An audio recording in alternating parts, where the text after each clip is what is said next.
osteoporosis por un problema fundamentalmente de estrógenos. Es un momento en el que bajan los estrógenos de manera importante. Los estrógenos os ayudan a las mujeres a depositar calcio en los huesos y es un momento en el que se puede desarrollar osteoporosis si durante la época fértil, por así decirlo, no hemos depositado suficiente calcio en nuestros huesos, no hemos hecho suficiente ejercicio, por ejemplo, pues puede aparecer un proceso de osteoporosis. Hoy vamos a repasar todo este proceso. También haremos hincapié en una diferenciación. Hay dos conceptos que muchas veces podemos confundir, que son el de osteoporosis y el de artrosis. Lo veremos después qué es cada una de ellas, qué significado tiene cada una de estas entidades. Deciros así de antemano que evidentemente las dos tienen relación con la edad fundamentalmente, pero una se desarrolla claramente a partir de un proceso concreto, que es el proceso de la menopausia, y la otra la vamos padeciendo conforme pasan los años y a partir de la utilización de las articulaciones. Lo veremos a continuación, no queremos adelantarnos, pero es uno de los conceptos que vamos a revisar, sobre todo la diferenciación entre artrosis y osteoporosis. Bueno, en el caso de la osteoporosis, una de las definiciones que le podemos dar es esta que veis aquí. Es una patología ósea, es progresiva y crónica, que comporta la disminución de una densidad mineral ósea. Fundamentalmente, lo que tenemos es una pérdida de calcio, asociado no a fosfato. Normalmente el calcio dentro de los huesos está asociado, en su estructura está formando fosfato cálcico, de manera que una pérdida de calcio fundamentalmente va asociada muchas veces a una pérdida de fosfato. Veremos también después que el equilibrio calcio-fósforo es fundamental en la salud de los huesos y que algunas veces para prevenir una pérdida de uno tendremos que sacrificar el otro. También lo iremos viendo durante la charla. Y la osteoporosis, ¿por qué es importante? Porque hace que un hueso que teóricamente es una estructura rígida, sólida y que aguanta peso y aguanta fuerza, aguanta carga, por así decirlo, se vuelva más frágil y sea más susceptible de fracturarse. Esto sobre todo lo vemos con el paso de los años, en gente muy mayor.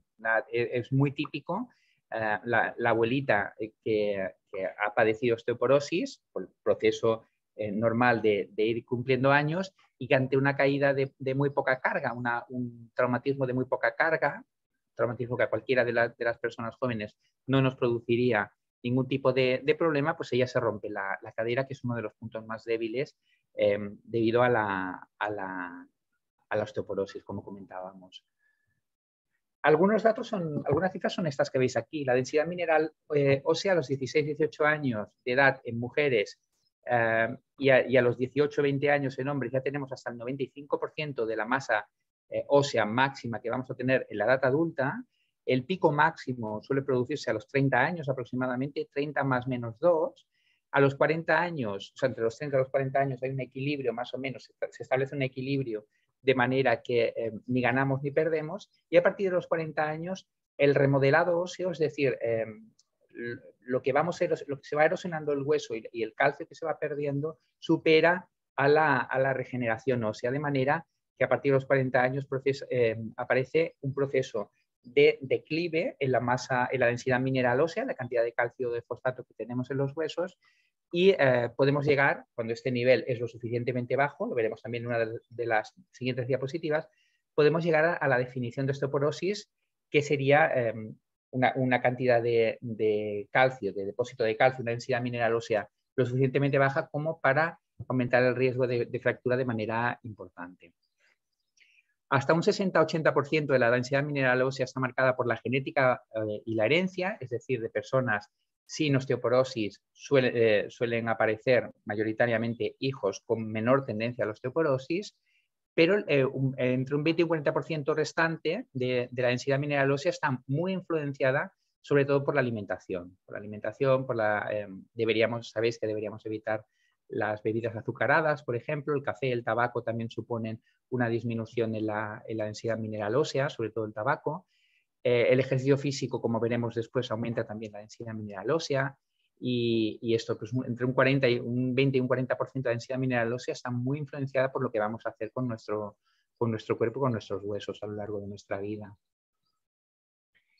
Los hombres consiguen una densidad mineral ósea mayor debido a que poseen un esqueleto más pesado. Pensad que la cantidad de calcio que se deposita en los huesos está muy en relación con el peso que tiene que aguantar ese hueso, de forma que, sabéis, por ejemplo, creo que esto lo habíamos comentado en alguna otra charla, pero evidentemente ninguno de nosotros o ninguna de nosotras hemos estado en el espacio, que yo sepa, pero sabéis que una persona que está en el espacio no sometido a la gravedad, cuando vuelve, uno de los problemas que tiene es una pérdida de densidad mineral ósea, porque la carga, como os decía, la carga de peso, la gravedad misma a la que se ha sometido el hueso o el esqueleto, aumenta la cantidad de calcio que se deposita en el hueso. En las mujeres, como comentamos, hay un momento clave, la pérdida de la densidad mineral ósea, que es la menopausia. Pensad que el depósito de calcio en los huesos está muy influenciado por las hormonas sexuales. En el caso de los hombres, sabéis que los andrógenos los vamos perdiendo muy progresivamente y llegamos con una carga de andrógenos, de hormonas masculinas, de testosterona, de hidrotestosterona, más o menos considerable hasta los 70, 80 años, que es cuando 60 y pico, 70 y pico años, que es cuando empieza a bajar la densidad mineral ósea, o sea, la carga, las hormonas, la cantidad de hormonas masculinas. Pero en el caso de las mujeres hay un momento clave, que es la menopausia, a partir de la cual hay un antes, con una carga importante, una descarga importante de estrógenos, pasamos a no tener óvulos, nuestro ovario ya no puede producir óvulos, por lo tanto ya no produce estrógenos, los produce a partir del tejido graso, pero no tiene la misma potencia que tienen los estrógenos procedentes del ovario y que nos ayudan en la edad fértil. Y esta bajada en la cantidad de estrógenos hace que el calcio, el fosfato que se deposita en los huesos sea mucho menor, y es cuando empiezan a aparecer la osteopenia, que es el paso previo a la osteoporosis, o sea, una pérdida de densidad mineral ósea, y la osteoporosis, que es una pérdida aún mayor que aumenta la susceptibilidad a la fractura, como comentábamos. A partir de los 60-70 años, la pérdida de masa ósea es similar en ambos sexos, por eso que comentábamos, porque los andrógenos es cuando empiezan a caer también, cuando realmente sufren una caída importante, y es cuando el esqueleto, la densidad mineral ósea de los hombres se parece a la de las mujeres. Sí que es verdad que la susceptibilidad que tienen las mujeres mayores a padecer una fractura es mayor porque ya vienen de un nivel más bajo, es decir, a los 60-70 años el nivel de la densidad mineral ósea de la mujer, que lleva ya 10-15 años perdiendo calcio, porque desde la menopausia a estos 60, 65, 70 años, pues pasan esos 10, 15, 20 años, pero a partir de ese momento, si viésemos las curvas de bajada de la densidad mineral ósea, tienen la misma pendiente aproximadamente, que es cuando bajan, como comentábamos, los andrógenos en el caso de los hombres. Cualquier pregunta que tengáis, no dudéis en hacerla.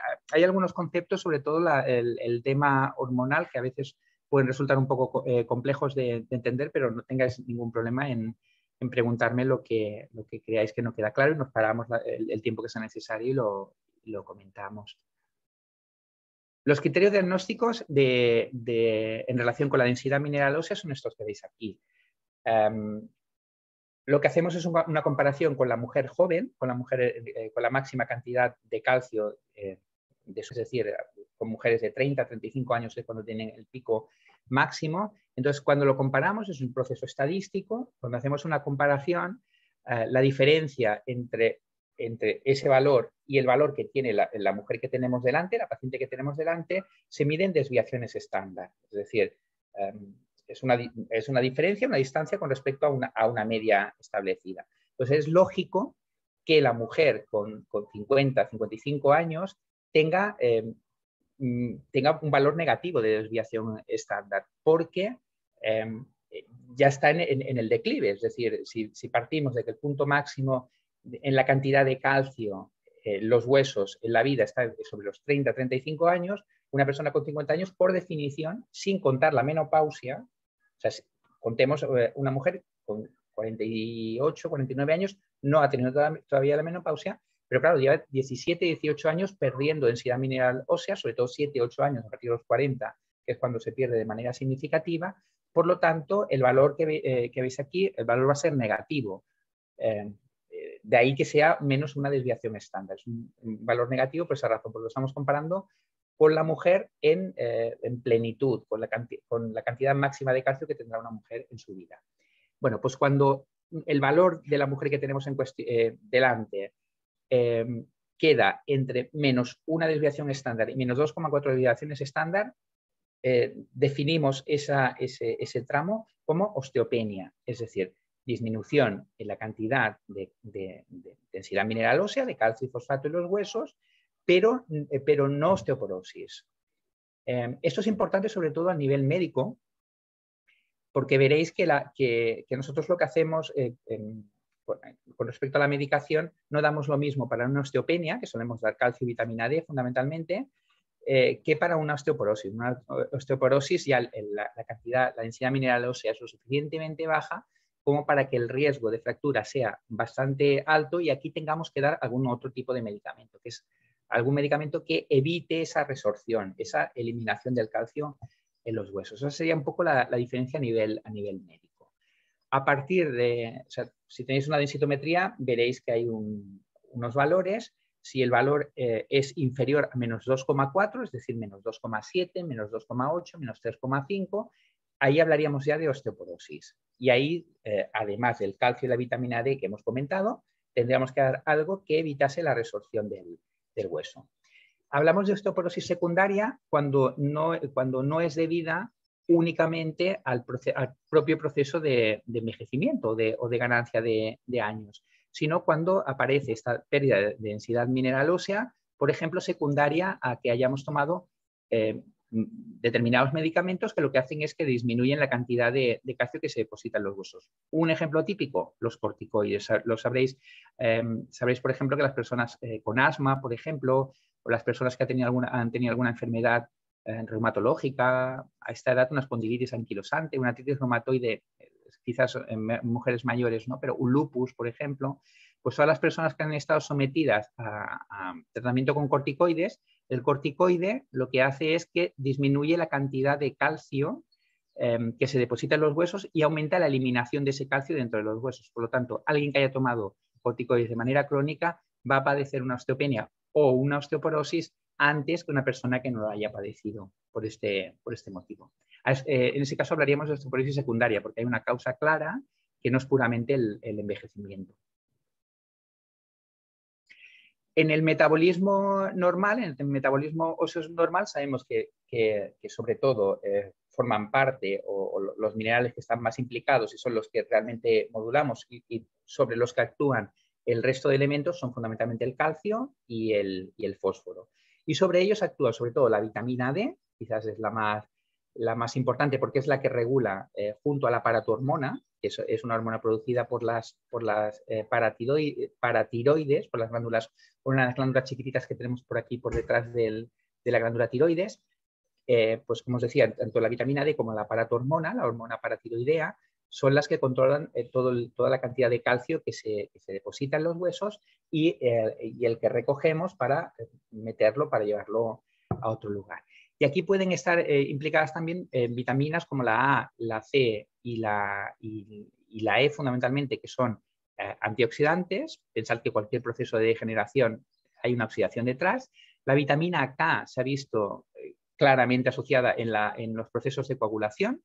Fundamentalmente, pues la vitamina K se ha visto que también está implicada, sobre todo la fracción K2 está implicada también en el proceso en el depósito de calcio en los huesos, cada vez se está dando más importancia, no llega al nivel de protagonismo de la vitamina D, pero la vitamina, la fracción K2 cada vez se ve más implicada en todo el proceso de depósito de calcio en los huesos. Y determinados oligoelementos como son el magnesio, el zinc, el cobre, el hierro y el flúor. Estos oligoelementos fundamentalmente, o sea, su importancia no está tanto en el hecho de que se depositen en el hueso, que en ocasiones alguno de ellos, por ejemplo el zinc o el cobre, pueden acabar en el hueso, pero no tienen tanta importancia en ese sentido. Modulan el calcio y el fósforo porque tanto el magnesio como el zinc, como el cobre, como el hierro, como el flúor están implicados en otras funciones y cuando hay carencia de ellos se suele movilizar el calcio. ¿Sabéis? No sé si lo recordáis de la charla que hicimos del ejercicio físico, que hablábamos de los productos LRGO, que si el calcio provoca la contracción muscular, es el magnesio el que relaja el músculo posteriormente. Cuando hay un déficit de magnesio puede haber un intento de reequilibrio por parte del organismo sacando calcio de los huesos, y aquí es donde adquiere importancia el magnesio. Si los niveles de magnesio son los adecuados, el cuerpo puede utilizar el calcio para lo que realmente ha de utilizarlo, que es para depositarlo en los huesos. Si hay carencia de otros minerales, es cuando tenemos que movilizar calcio y fósforo para hacer las funciones de estos otros minerales. De ahí la importancia en todo el proceso metabólico óseo normal. Algunos enemigos del hueso, sobre todo, pues lo que veis aquí, factores de riesgo de osteoporosis fundamentalmente son el sedentarismo, serían quizás lo más peligroso a evitar, y luego determinadas dietas. Aquí hablamos de las excesivamente hipocalóricas. Sabéis que las personas que han padecido, las personas que en su juventud han padecido anorexia, nerviosa o no, o sea, como proceso psiquiátrico o no, normalmente tienen mayor tendencia a la osteoporosis porque ha habido un menor depósito de calcio, de proteínas, de colágeno en sus huesos, entonces tienen mayor tendencia. En ese sentido, las dietas excesivamente hipocalóricas nos pueden ayudar a perder peso, pero también vamos a evitar que entren determinados elementos que son esenciales para la regeneración de los huesos y vamos a tener problemas a ese nivel. Pero además de las dietas excesivamente hipocalóricas, las dietas excesivamente hipercalóricas o el sedentarismo o como comentábamos antes, las bebidas, los zumos hiperazucarados, los hidratos de carbono refinados, también disminuyen la cantidad del depósito mineral óseo a nivel de los huesos. En esos casos lo que hacemos es perderlos a través de la orina, y hay una disminución en el depósito de minerales a nivel de los huesos y por lo tanto puede aparecer posteriormente una osteoporosis. Por lo tanto, cuidado con nuestros niños, con nuestros jóvenes, con su alimentación, porque podemos tener a posteriori, aparte de una obesidad que tendremos que tratar, podemos tener también un problema de osteoporosis en nuestros mayores, simplemente por estos problemas alimenticios. En el tema de las proteínas, en realidad es un tema bastante controvertido porque lo ideal, como en cualquier otra circunstancia de la vida, lo ideal está en el punto medio. Una dieta hiperproteica nos puede dar pérdida de metabolitos esenciales para el metabolismo óseo, y una dieta hipoproteica, una dieta con poca entrada de proteína, con mucho hidrato de carbono, el problema es que en ese caso no tendríamos elementos para producir el colágeno, que es la estructura, la proteína o la tira proteica, el polipéptido, que forma la estructura básica del hueso. Por lo tanto, tanto las dietas hipoproteicas como las dietas hiperproteicas pueden ir mal. Pensar que una dieta hiperproteica, por ejemplo, que está tan de moda en jóvenes que van a los gimnasios o así, sobrecarga sobremanera el riñón y nos puede dar problemas, pero además puede hacer que perdamos más calcio de la cuenta y provocar a posteriori una osteoporosis. Sobre los hidratos de carbono, pues lo que hemos comentado, en esencia, la idea es hemos de evitar los hidratos de carbono refinados porque el consumo de estos hidratos de carbono, por ejemplo la sacarosa, lo que hace es aumentar la pérdida de calcio a nivel del riñón. Se produce un aumento de la diuresis, un aumento de la cantidad de orina que producimos, y con ella se puede perder metabolitos de todo tipo, calcio, fosfato, también potasio, sodio. Por lo tanto, hemos de ir con mucho cuidado con los hidratos de carbono refinados.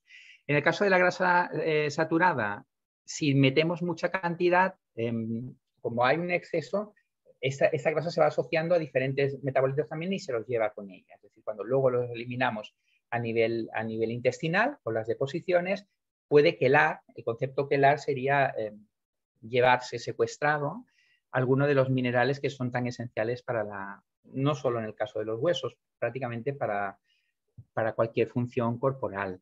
El caso de los omega 3, los ácidos grasos omega 3, por el contrario, sí que favorecen la remodelación ósea.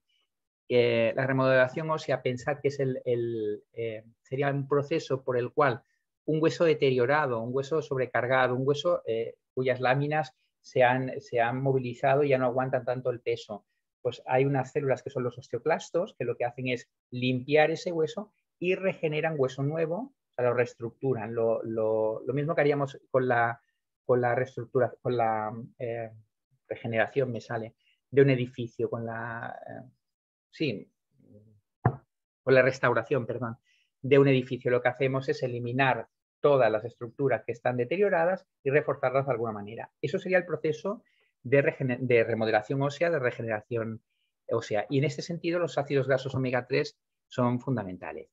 Y las fibras, la fibra tiene lo que nosotros llamamos un efecto ambivalente. En realidad, mucha fibra puede hacer también como de quelante, que comentábamos antes con la grasa saturada, es decir, puede llevarse consigo el calcio de la luz intestinal, pero pensad que con una dosis correcta de fibra, los 25-30 gramos que comentamos en algún otro webinar, esa fibra actúa como prebiótico, aumenta la cantidad de bacterias adecuadas, de probióticos, de bacterias adecuadas, y pensad que esas bacterias pueden añadirnos un plus de absorción de calcio. Es decir, determinado calcio que se iría con las deposiciones, se encuentra todavía alguna bacteria que es capaz de recogerlo y mandarlo a la sangre y aumentar la cantidad de calcio que reponemos. Por lo tanto, la fibra, lo mismo que que comentábamos antes con las proteínas, lo justo, lo ideal es un equilibrio correcto, que estaría sobre los 25-30 gramos al día de fibra. Hemos visto que la vitamina D es la vitamina de los huesos.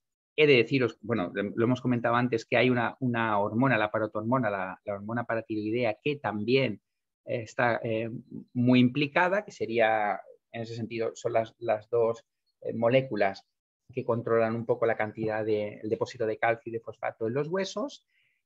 Sabéis que la vitamina D para activarse necesita la estimulación de los rayos de sol y, sin embargo, España, en nuestro país, hay un déficit generalizado de vitamina D en nuestro organismo, pese a ser un país con sol. La razón, o sea, en los estudios que se han realizado a nivel de toda Europa, se ha visto que, por ejemplo, en países nórdicos que no están tan expuestos al sol, el déficit de vitamina D no es tan acentuado como en España. Allí lo que han hecho es asumir ya que son un país sin tanto sol, o que son países sin tanto sol, y se ha suplementado determinados alimentos, determinada agua y demás, se han suplementado con vitamina D, determinados alimentos, de manera que ya dan por hecho que van a tener menor formación endógena, menor formación por parte del organismo de vitamina D, pero lo están suplementando con alimentos. Nosotros nos exponemos, entre comillas, a pelo, es decir, no suplementamos con vitamina D, y la capacidad que tenemos para producir esta vitamina D, pese a ser un país con sol, pues es inferior a la normal. Por lo tanto, la vitamina D cada vez más la estamos a nivel médico, a nivel sanitario, la estamos promoviendo como en forma de suplemento, porque realmente se ha visto que la carencia en vitamina D es bastante generalizada y en algunos casos bastante intensa. Y pensad que la vitamina D, probablemente la función más conocida sea el depósito de calcio en los huesos, pero la vitamina D cada vez está más implicada en otras funciones. Cada vez se conoce más su aporte en la inmunidad, su aporte evitando las alergias, por ejemplo. Es decir, que la vitamina D es una vitamina que tenemos que cuidar y que en muchas ocasiones, como os digo, deberíamos suplementar.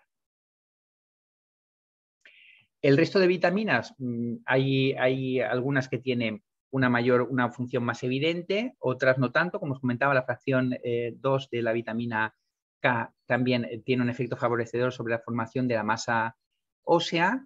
¿Dónde encontramos la vitamina K? Sabéis que la verdura verde la vamos a encontrar a expuertas, y hemos de vigilar sobre todo en personas con anticoagulantes orales, porque la vitamina K fundamentalmente es conocida por su interacción, o sea, por su papel primordial, fundamental en la coagulación humana, de forma que, como sabéis, el Sintrom, el Aldokumar, los anticoagulantes que utilizamos, en realidad lo que están haciendo es compensando, inhibiendo la función de la vitamina K en realidad. Como comentábamos también, la vitamina A y la vitamina C como antioxidantes, y la vitamina C por su papel esencial en la formación de colágeno, son importantes también para evitar el proceso de osteoporosis. Y en el caso de la vitamina B6 y B12, hemos de contar con un tercer elemento, que es la homocisteína. La homocisteína, no sé si recordáis de alguno de los webinars anteriores, aquel que hablábamos de riesgo cardiovascular. La homocisteína es un factor, es un aminoácido modificado en realidad que es proinflamatorio, de forma que un exceso de homocisteína está claramente asociado a un aumento del riesgo cardiovascular. Y veíamos que tanto la vitamina B6 como la B12 podían compensar en cierta manera el exceso de homocisteína y disminuir el riesgo cardiovascular. Y la vitamina B3 también tenía esta función. Bueno, pues un exceso de homocisteína, como comentábamos, y un déficit de vitamina B6 y B12 también comportan una disminución en la densidad mineral ósea, por lo tanto pueden aumentar también el riesgo de osteoporosis. Es decir, es esencial esta compensación de homocisteína, veíamos, como os comentábamos, la vitamina B3, y hemos de compensar también la vitamina B6 y B12 para evitar añadir más leña al fuego, añadir una mayor susceptibilidad a la aparición de osteoporosis. O sea que ya veis que en realidad bajo todo esto subyace la idea de que probablemente necesitemos, aparte de la alimentación que tomamos habitualmente, necesitemos algo de suplementación, porque no vamos a llegar a compensar todas las vitaminas que necesitamos introducir. Aquí vuelvo a hacer hincapié en el concepto que comentábamos en el último webinar de calorías vacías. Pensad que, sobre todo en dietas restrictivas, si pretendemos perder peso, si pretendemos ajustar la línea, por ejemplo, introducimos pocas calorías a nivel corporal, conseguir todas las vitaminas que necesitamos para un buen funcionamiento corporal a veces resulta complicado. O haces una selección muy estricta, muy rigurosa y que al final convierte la dieta en bastante monótona, o bien tenemos que tirar de suplementos. Vamos a centrarnos un poquito en el calcio. Muchos estudios han puesto de relieve que una ingesta baja de calcio de manera mantenida comporta una menor densidad mineral ósea y un aumento de riesgo de fracturas posteriormente. No es el único elemento que interfiere aquí, o sea, no solo la cantidad de calcio que ingerimos. Es decir, si ingerimos poco calcio, lo más probable es que tengamos osteoporosis, pero ingiriendo una cantidad adecuada de calcio, existen todos los otros elementos que hemos comentado antes, que si no los ingerimos correctamente, vamos a tener también un problema de osteoporosis. Porque a lo mejor ingerimos mucho calcio, ingerimos poco magnesio, va a haber una compensación por parte del cuerpo, va a eliminar calcio, va a retener magnesio y vamos a tener el mismo proceso osteoporótico. Pero un elemento clave, es decir, tomar poco calcio en nuestra dieta, en la mayoría de los casos acaba comportando una aparición de osteoporosis en edades tardías.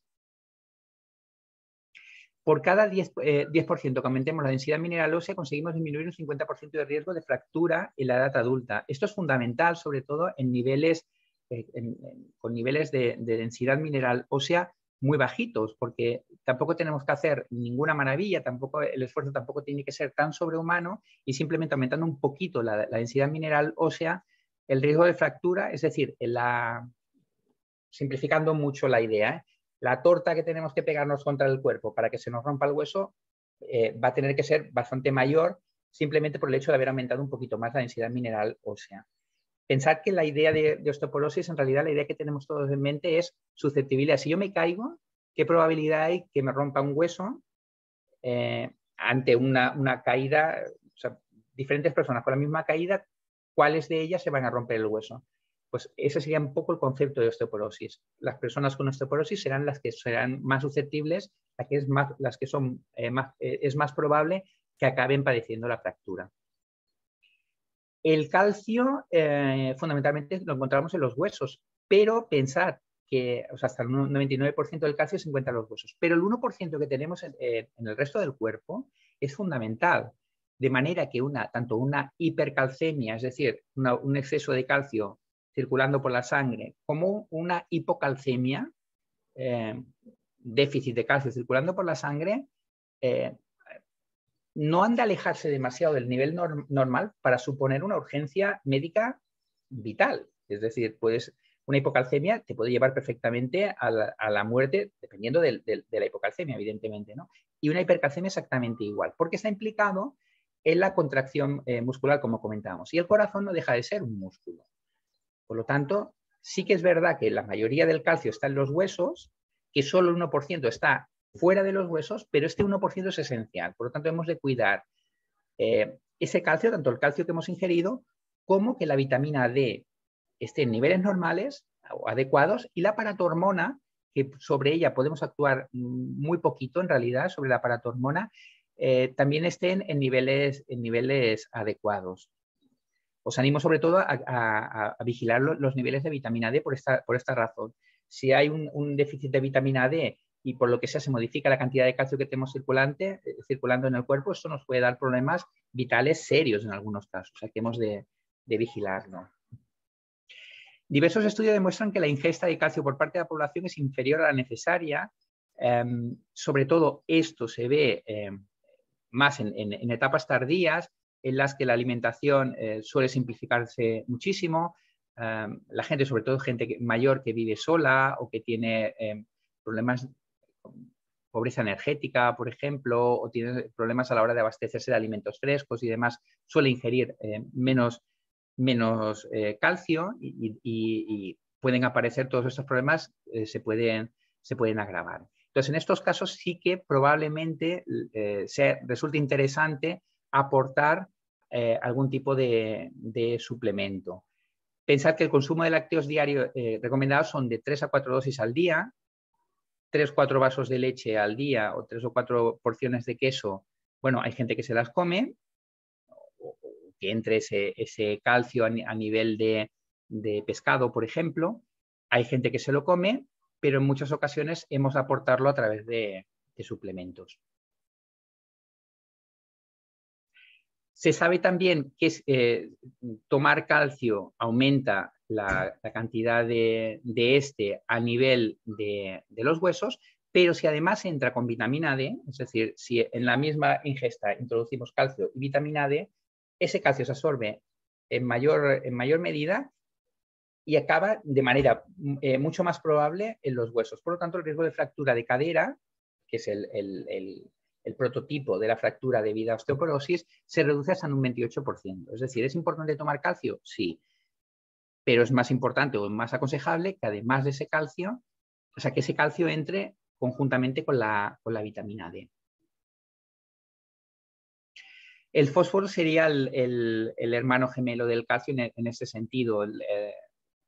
Hay un equilibrio a nivel óseo entre la cantidad de calcio que tenemos, la cantidad de fósforo. Aquí es donde están implicadas fundamentalmente la vitamina D y la paratormona, regulando este calcio y este fósforo. El problema que hay en muchas ocasiones es que, sobre todo si comemos mucha carne animal, carne, aves o incluso pescado, entra mucho más fósforo que el calcio que entra. Por lo tanto, eso vamos a tener que compensar después introduciendo lácteos, por ejemplo. Sería la manera de que el calcio y el fósforo que entren en el cuerpo más o menos estén equilibrados. Si solo comemos carne, entran calcio y fósforo, pero entra mucho más fósforo que calcio, y cuando llega la vitamina D y la paratormona, el calcio tiene las de perder. O sea, que probablemente se acabe eliminando a nivel del riñón y no tengamos tanto depósito de calcio a nivel de los huesos. El zinc es un cofactor antioxidante, pero a nivel óseo tiene cierta función antirresortiva, por lo tanto nos va a ayudar a no perder hueso. El magnesio, fundamentalmente, su función está en la contractilidad muscular, en la relajación después de la contracción del músculo. Más del 50% del mismo se halla en el hueso. Pensad que el cuerpo, calcio, magnesio, como tiene la misma carga iónica, no es que los confunda, pero los acumula juntos, por así decir. Por lo tanto, donde encontremos calcio es muy probable que encontremos también magnesio. El sodio y el potasio, como en cualquier otra situación patológica, un exceso de sodio es perjudicial porque comporta además de todos los problemas de hipertensión, de aumento del riesgo cardiovascular, comporta una desmineralización ósea y sabéis que el potasio es el principal compensador de ese exceso de sodio. Por lo tanto, un aporte adecuado de potasio nos va a proteger en cierta manera de la pérdida mineral ósea. Y otros minerales como el hierro, por ejemplo, el hierro actuaría como cofactor en la formación del colágeno, y hay otros minerales como el flúor, el boro, el manganeso, el cobre o el silicio que están implicados en diferentes procesos metabólicos. Varios de ellos, como sabéis, están implicados, por ejemplo, en los procesos oxidativos, son cofactores de los procesos antioxidativos y, por lo tanto, pueden ayudar en ese sentido. Aquí volvemos a la idea que comentábamos antes. El calcio siempre es mejor junto a vitamina D y además en la situación ideal en el aporte de calcio sería junto a otros minerales en un equilibrio adecuado, es decir, que junto al calcio entrase el fosfato en un equilibrio 1:1, que junto al calcio entrase el magnesio para poder compensar la función muscular y no perder ese calcio a nivel de riñón. Por lo tanto, la entrada simple de calcio quizás no es la vía más adecuada, mejor eso que nada, sin duda, pero mejor si puede entrar con vitamina D, como veíamos antes, y con otros minerales como el fosfato o el magnesio, por ejemplo. 3 enemigos de la salud ósea, los vicios. La cafeína puede interferir con la absorción de calcio, aumenta su eliminación por orina y heces. Este vicio es un semivicio, me niego a aceptarlo como vicio, porque yo soy a mí el café me encanta y me mantiene cada día despierto. Pero bueno, lo introducimos dentro de los 3 vicios socialmente establecidos. El alcohol, mientras el consumo leve puede ser protector, sabéis que el consumo leve, sobre todo el de vino tinto, es un protector a nivel cardiovascular. También por su efecto antioxidante puede proteger a nivel óseo, pero un consumo excesivo resulta claramente nocivo a nivel óseo.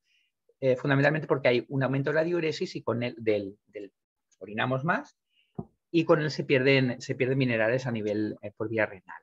Y el tabaco, de todas, el consumo es nocivo, pues ejerce un efecto tóxico sobre los osteoblastos. Los osteoblastos serían los que forman el hueso. Recuerda que habíamos hablado antes de los osteoclastos. Osteoclastos son los que limpian el hueso, los que se comen el hueso deteriorado, y los osteoblastos son los que generan nuevo hueso sano, y bueno, se establece un equilibrio entre osteoblastos y osteoclastos a la hora de remodelar el hueso.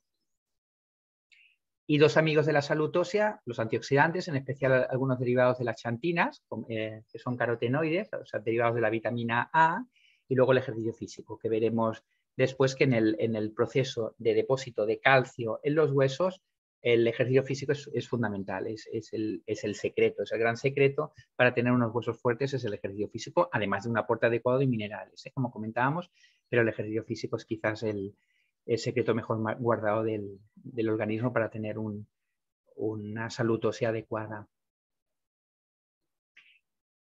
Volvemos al concepto de si hay algún momento crítico en la vida de la mujer a nivel de los huesos, fundamentalmente es la menopausia, y es importante sobre todo compensar las pérdidas que pueden asociarse a este estado. ¿Cómo las podemos compensar? Pensad que hay, con la menopausia lo que hay es una bajada de los estrógenos, pues la mejor manera es aportando estrógenos naturales que no tienen los efectos secundarios tan nocivos y tan peligrosos que tienen los estrógenos, los suplementos de estrógenos, los parches de estrógenos que damos o las pastillas de estrógenos, la terapia hormonal sustitutiva que hemos dado durante tantos años y que se ha visto que aumenta el riesgo de cáncer de mama fundamentalmente o de ovario. Pues como os digo, el aporte de pseudoestrógenos a partir de productos naturales pueden compensar en cierta manera esta pérdida de los estrógenos a nivel de menopausia. Y en ese sentido, las isoflavonas del trébol rojo son quizás por encima de las isoflavonas de la soja. Pensad que la potencia de las isoflavonas del trébol rojo, ahora os lo estoy diciendo un poco de memoria, pero está sobre 12, 13, 14 veces la potencia de la isoflavona del trébol rojo con respecto a la isoflavona de la soja. Son moléculas similares, pero la potencia como estrógeno, aun siendo un estrógeno, entre comillas, un estrógeno leve, débil, las isoflavonas del trébol rojo son bastante más potentes que las de la soja. Por lo tanto, siempre que podamos, priorizaremos las isoflavonas del trébol rojo. Y con Woman Phytoactive lo que vamos a aportar son isoflavonas del trébol rojo, pero además vitaminas.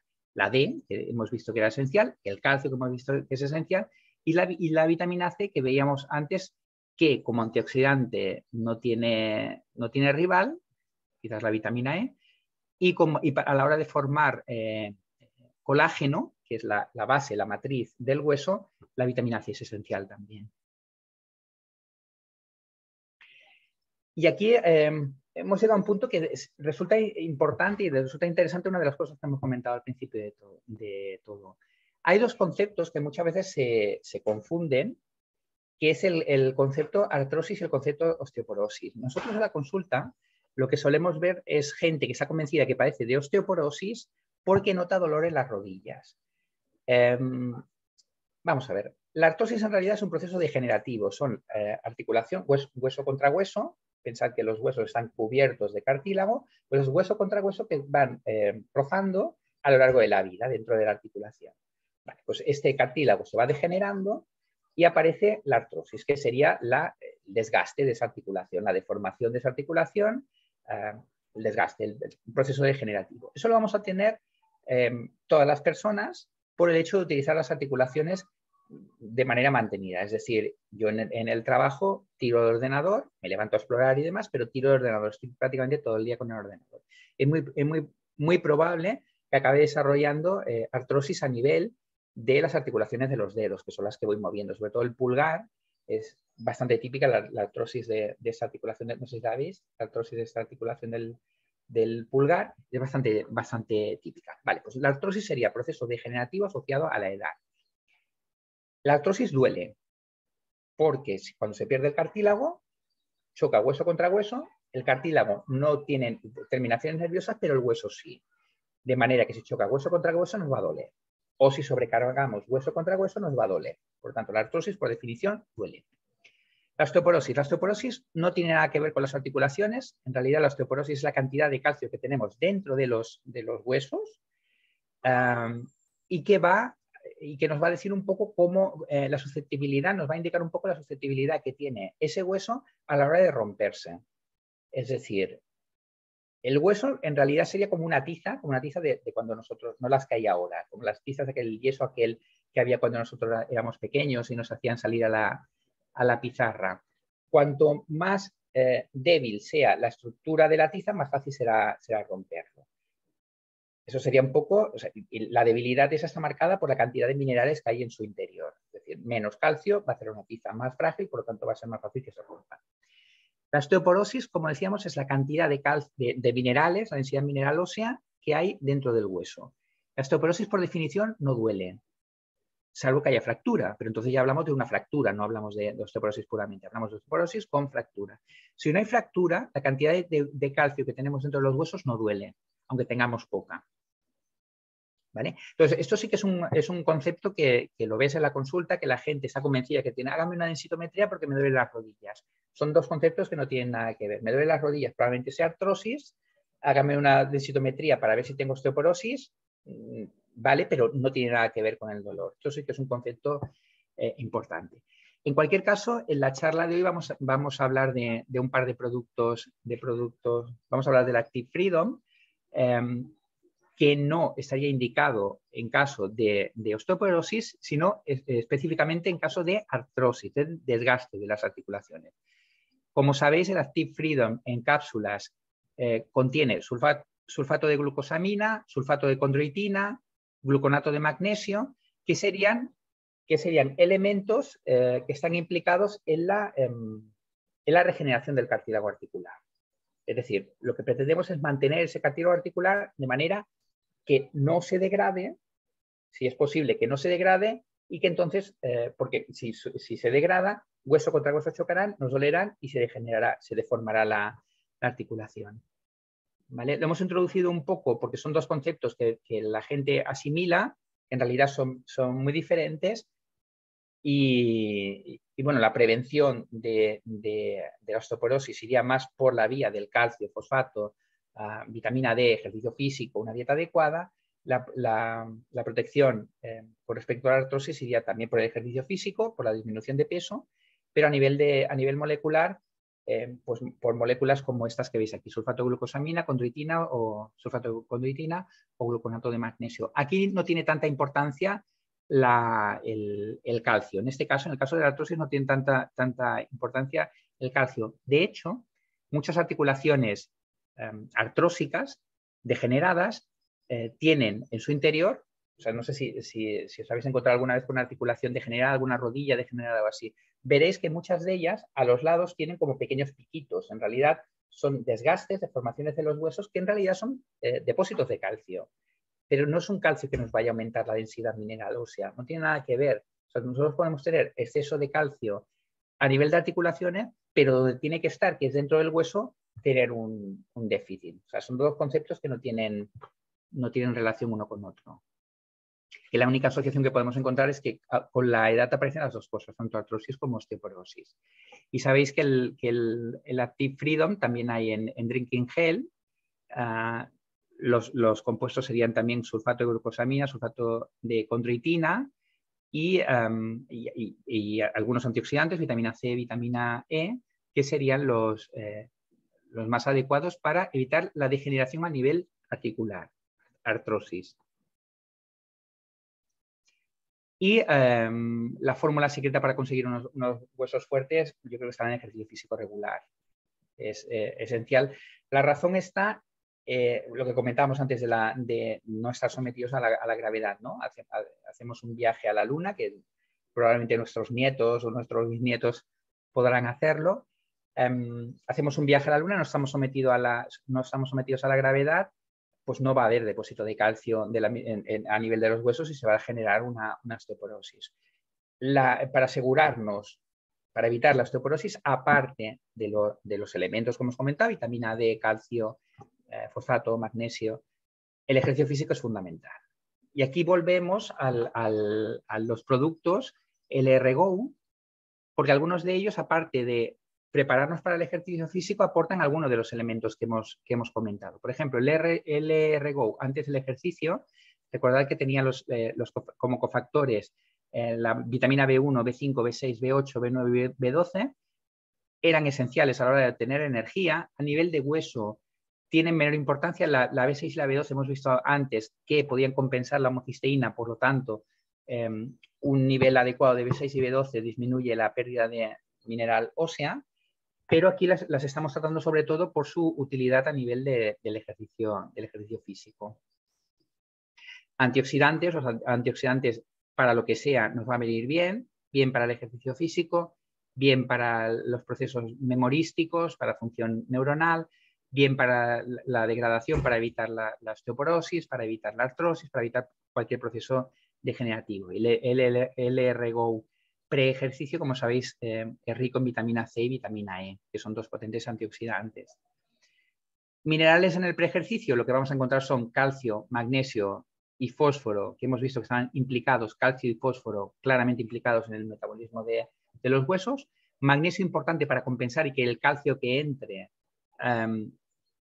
una parte de él vaya al hueso, porque el magnesio lo que va a hacer es compensar la función muscular de forma que no todo el calcio se tenga que quedar a nivel muscular, y el zinc, que veíamos que era un cofactor antioxidante importantísimo.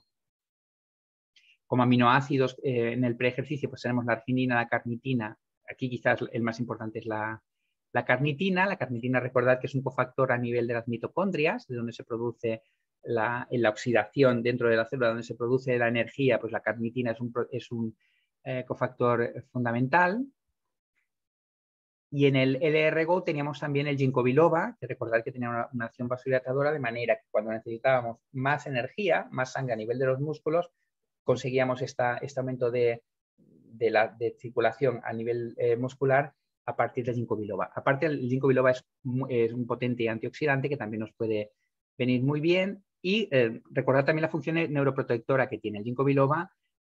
Tiene muchos estudios a nivel de deterioro cognitivo leve moderado. Por lo tanto, puede venirnos bien. Sería otro tema que seguramente trataremos en algún otro webinar, pero el ginkgo biloba es un producto multitasking. Durante el ejercicio, el RGO durante el ejercicio, lo que vamos a hacer es potenciar la transmisión neuronal o nerviosa a nivel de los músculos, es decir, que esos músculos que estamos activando se muevan correctamente y que esa función actúe correctamente. Aquí la vitamina B3 como cofactor es importante, sobre todo a nivel de actuación de las enzimas respiratorias de la mitocondria.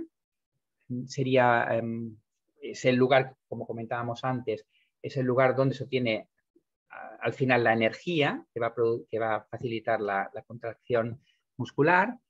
La vitamina B3 además es un cofactor importante de la vitamina C, la síntesis de colágeno, y esto está bien a nivel muscular, pero también a nivel de hueso. Prácticamente cualquier estructura corporal hay colágeno detrás de ella, y la vitamina D, que es la gran protagonista como vitamina a nivel del metabolismo del calcio y del fósforo.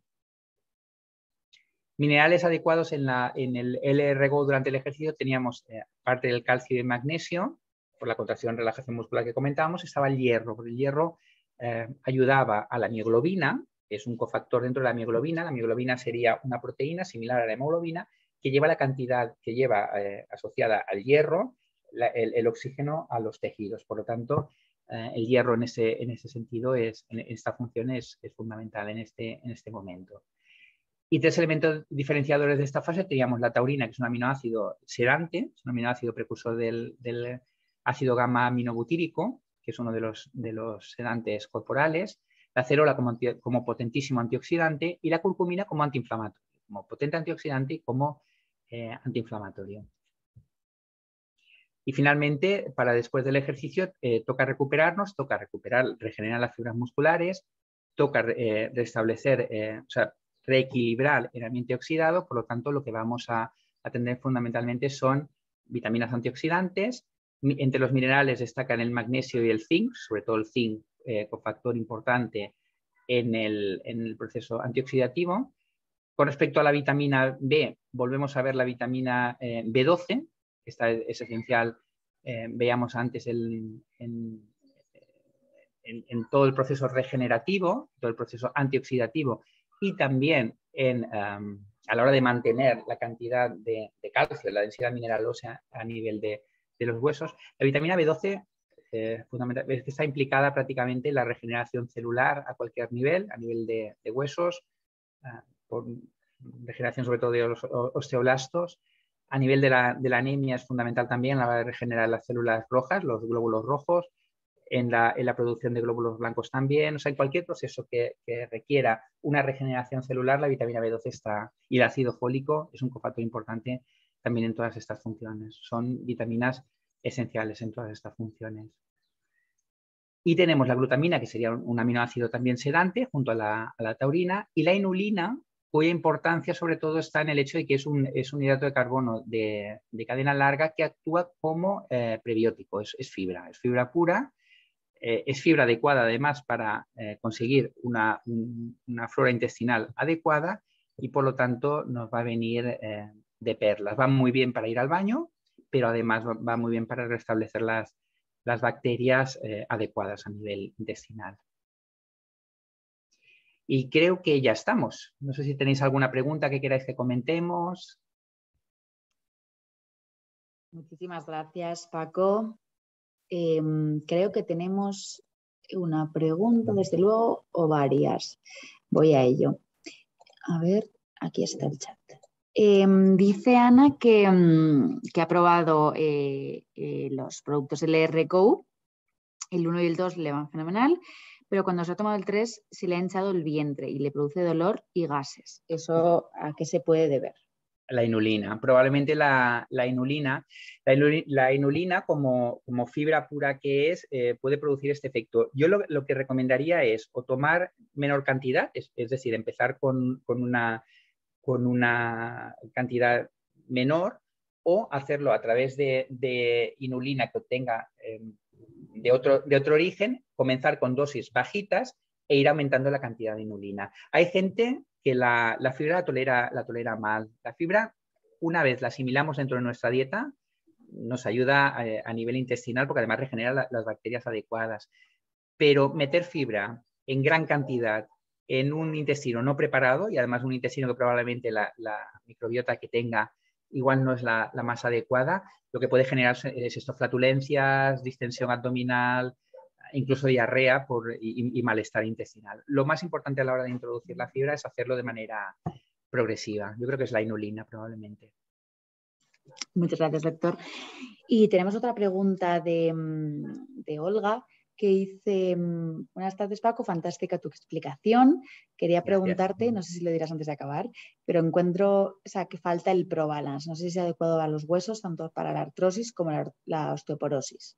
Sí. Sería aparte del ProBalance, la ventaja que tiene es eso, es que el equilibrio que se establece, el ProBalance, bueno, ya sabéis que en realidad está ideado con otra intención, que es alcalinizar en cierta manera el cuerpo de manera que evitemos un poco la acidez producida por la propia oxidación de cualquier proceso metabólico.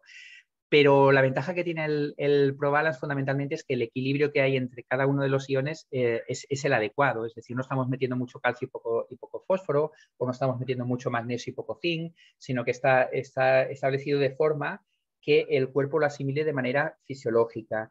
Y en ese sentido, es una de las cosas que igual no hemos nombrado el ProBalance específicamente, pero una de las cosas que sí que es importante a la hora de introducir calcio, fosfato a nivel del cuerpo es que el equilibrio sea adecuado, o sea, no meter mucho calcio y poco fosfato o mucho fosfato y poco zinc, porque si no empezamos a tocar cosas, el riñón, que es quizás nuestro sistema defensivo en ese sentido, empieza a eliminar todo lo que sobra y a lo mejor elige mal, no es que elija mal, es que elimina lo que le sobra, pero a lo mejor estamos eliminando algún mineral que nosotros teníamos intención que acabase en alguna función corporal concreta. Es decir, introducir minerales de manera única, específica, sin reequilibrar todo lo demás, puede resultar peligroso. Por lo tanto, el ProBalance sería un muy buen producto en ese sentido, sí. Vale, gracias, Paco. Y ya por último, a ver, preguntan, bueno, dos últimas preguntas. Para un chico que se está preparando las oposiciones de policía, el producto LR-Go, al contener, le llama la droga natural, cantaría la analítica, supongo, ¿no? O se la podría tomar. ¿El ginkgo biloba? No, por el producto LR-Go, no sé a cuál se refiere en concreto, si a los 3 o a ver si lo responde ahora. Sí, por el ginkgo, sí. No sé si está considerado como doping en ese sentido. Convendría mirar ya lo diré, la oposición, las normas de la oposición, por si hay algún producto que no se pueda consumir. Pero yo pienso que, por ejemplo, si tomamos café, si tomamos a nivel de rendimiento intelectual, yo creo que no habrá ningún problema. A nivel de rendimiento físico, es donde no lo sé. Seguramente hay unas pautas así establecidas dentro de la oposición que te impedirán determinados elementos. El ginkgo biloba aumenta el riego sanguíneo a los órganos que nos interesan, en este caso a nivel cerebral. Por lo tanto, sí podría ser, en ese sentido sí que se podría considerar doping, pero no sé si está establecido así en la oposición o no. A nivel deportivo seguramente sí que será doping. Vale, Paco, pues hasta aquí hoy. Nos despedimos y no robamos más tiempo. Y nada, muchas gracias a ti, Héctor, y a ti, Paco, como siempre. Gracias también a los que habéis participado hoy. Muchas gracias. Paula, deciros que me quedaré y a los participantes. Me quedaré un ratito ahora en el Facebook por si queréis preguntar alguna otra cosa que no os ha dado tiempo, se os ocurre. Ahora después estaré una media horita o así. Por si queréis preguntar alguna cosa, estamos en contacto. Fenomenal, ya sabéis, grupo de Facebook, consultas doctor Paco Marín, ¿vale? Muchas gracias y hasta dentro de un mesecito, como se dice, ¿no? Hasta julio. Muchas gracias. Adiós. Hasta ahora.